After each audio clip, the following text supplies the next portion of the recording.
Welcome to Eat Your Backyard, my YouTube channel, where I bring you with me on some of my adventures. This is a very special Eat Your Backyard episode, live stream. And in this episode, we're basically at the end of my street.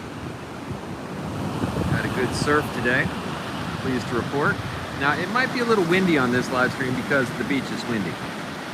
So, nothing you can do about that, but what a beautiful evening. You can see it's not a lot of competition on the beach this time of night. It's a little bit cool for Florida. So, gaze into the crab holes. Now we're stranded on this beach. Is there anything I could eat? And you know what? There really are. Hello, Darth Scar 98. Thank you for jumping on the stream and being the first to comment. Now, we just looked at some ghost crab holes. Those are ghost crabs. You can see they dig their little holes everywhere. But I wonder what we can find. Hello, Green Country Agroforestry. Great to see you on, always. Love your channel, by the way. This is a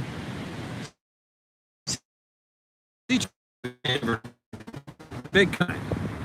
And it dug a hole. You see crab holes everywhere.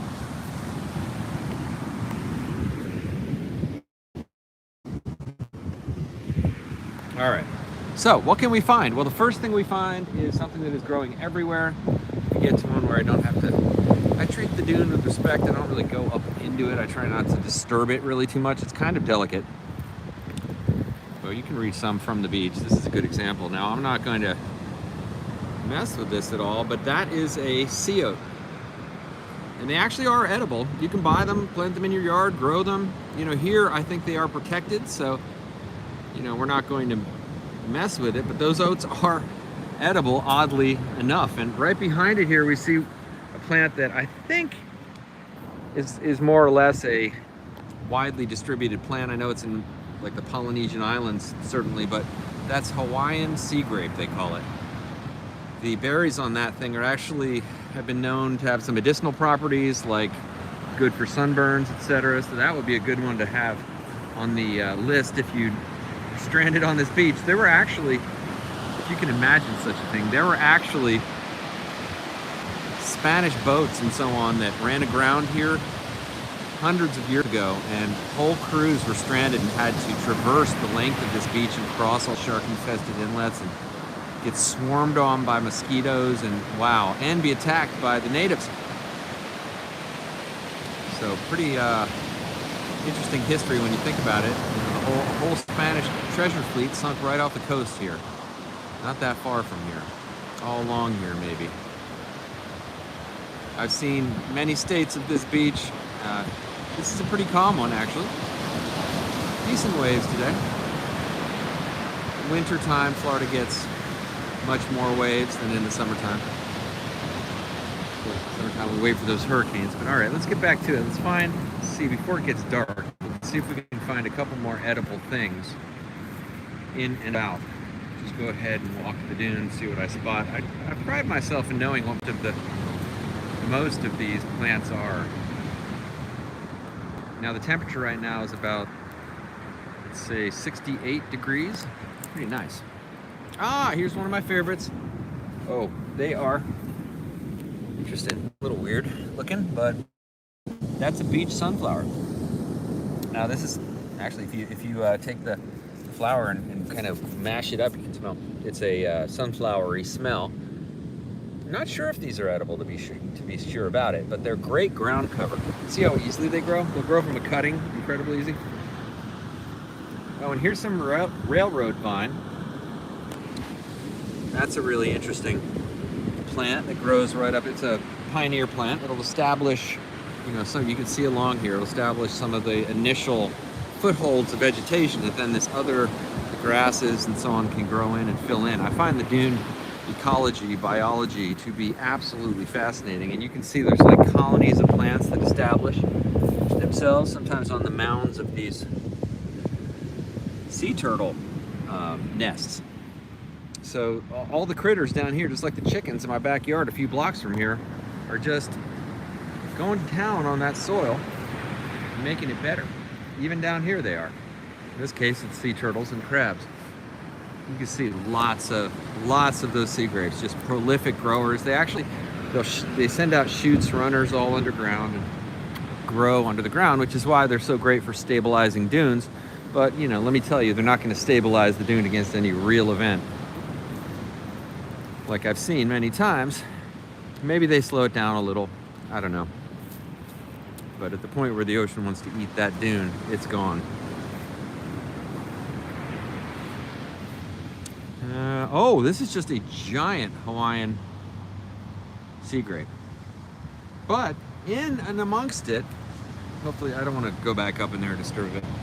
Right here, that's a Florida sea grape, or what I call Florida sea grape, but a normal sea grape, native sea grape. Very, very interesting. Now this I don't know, but I actually see some pollinators around on it. Hey, Cal, we're at the beach. Oh, Myrtle Beach, but these kinds of succulent plants, or like very thick-leaved plants, are really cool. I don't actually know what this one is. This is one I'd love to find out what it is. But if it can grow here, you can see it established in and amongst some of these sea oats. If it can grow here, it's a winner. In fact, I'm quite curious about it. I'm going to actually research this one. I love the adventure of just searching around, and you know, who knows what could just wash up on this beach. But I'm kind of intrigued to see these little pioneer communities of plants sprouting up everywhere, and then amongst the flotsam and jetsam and driftwoods. More of this railroad vine. It's interesting because the railroad vine, you can see it's got pushed up here.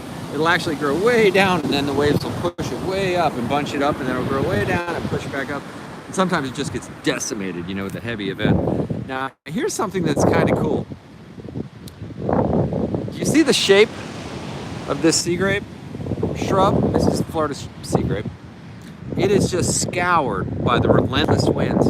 Stay tuned for the next live stream I'm going to do actually this weekend. I'll talk about what I did to my eastern shrub wall, Dracaena shrub wall I've been using to insulate my yard, my fruit forest, from the salty winds. I made a radical change. Stay tuned for that. I'll show you all about it. But you can see the effect.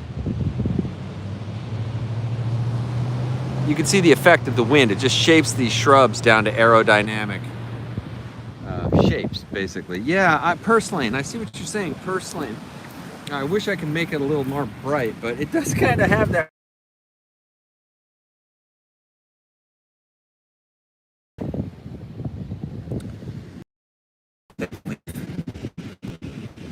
It is purslane. I'm very curious about that. Now, I wonder if I will spot anything else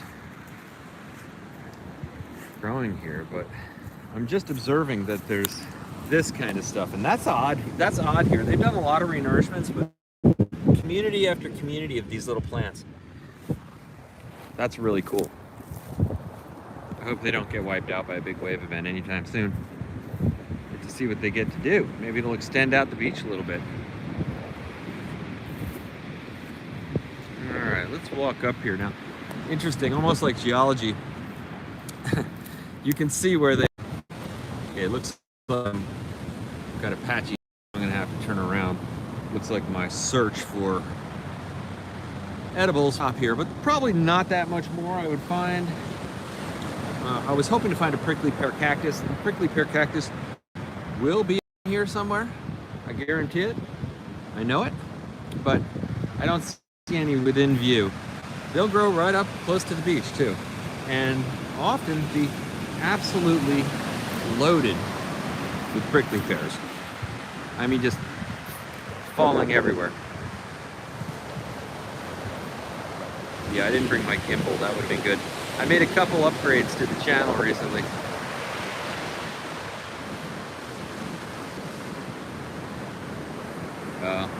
That's interesting. Yeah, doing a live stream from the beach, I always wondered if it would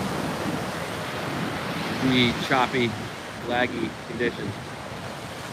Mostly because there's a power line that runs along the highway. That would interrupt the signal in some way.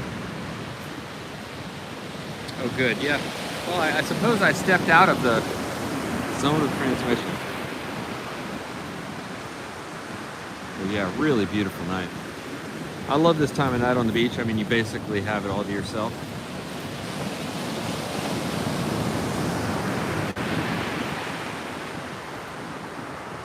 So I got the gimbal, a DJI gimbal, for holding the phone to make better videos, more stable videos, which would have made this video better. And I recently got also a Rode wireless microphone set that I've used in the last couple of videos, and the next 4 or 5 I have coming out. I'll have that really clear audio. That would have been great here too, because it would have cut out all the wind noise.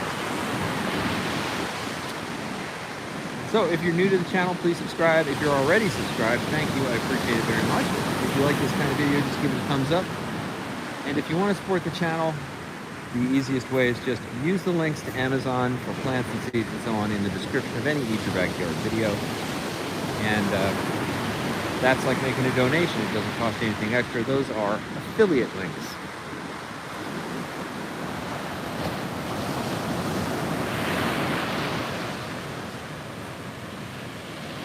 I'll say something that will sound kind of woo, but to get your bare feet in the sand or in the dirt seems to me an important thing. Oh, I'll share one more tidbit. 2022 planning. I made a lot of planning steps in 2022, the beginning of 2022. You should watch, by the way, Jocko Willink, New Year's resolution. That was recent. He's a Navy SEAL. Totally agree with his video. And he says think strategically and write it down what you're going to do. And then act tactically. In other words, if at any point you are about to do something that is contrary to what your plan and goals are, think in that moment, though, at every moment, is what I'm about to do make me stronger or more weak? And if the answer is weak, don't do it. That donut, I'll just have a donut. Why not? How could it hurt? Just one donut, just never do it. Do it sometimes. Nah, I'll have a donut now and then, but I like the idea of setting goals, having a clear morning routine, kind of preparing your day so that you're ready to do everything you need to do, have the right level of energy, and be prepared to face challenges. So that's the big idea I thought I would leave on, and I appreciate everybody jumping on. Getting a little dark now. It's about time to shut her down. So thanks for watching Eat Your Backyard. Stay tuned for some live streams this weekend. I'll probably do a Sunday morning coffee chat. Might do a Saturday morning. And might do a live stream tomorrow evening, considering that you just never know. So thanks for watching. Eat Your Backyard.